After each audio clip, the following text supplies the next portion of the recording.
Hey, brothers and sisters. So many of you may have heard of the passing of Ed Hindson, our brother in the Lord, a staunch defender of the pre-TRIB Rapture.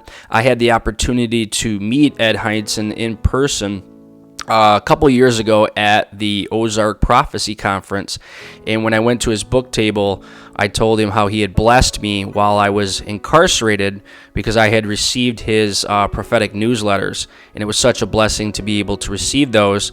So he handed me the Target Israel, a copy of his Target Israel book for free, and I just remember how gracious he was and how on fire for the Lord he was.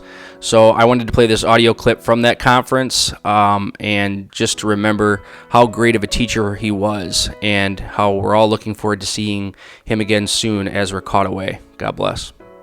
The prophet Isaiah foresaw this hundreds of years in advance.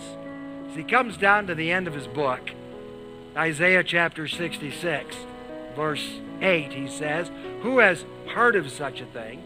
Who has seen such things? Shall the earth be made to bring forth in one day?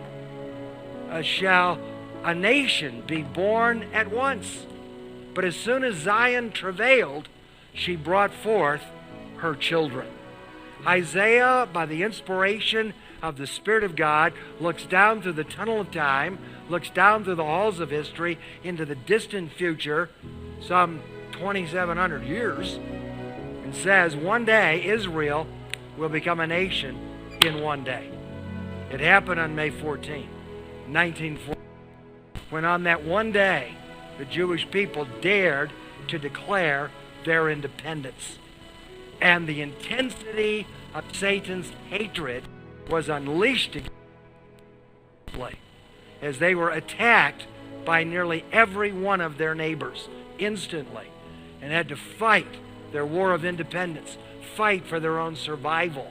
Some of you are old enough here tonight that you remember the Six-Day War, the Yom Kippur War, and all the other battles that have gone on over the years, where the neighbors of Israel, time and time again, under extreme Islamic hatred, have attempted to annihilate her and drive her out of the land. And yet the prophet Amos said Israel would return a second time to the land, never to be driven out again.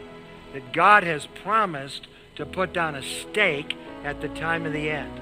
Now, if Bible prophecy assumes Israel will be back in the land in the last days, and Israel's there, that at least ought to get our attention.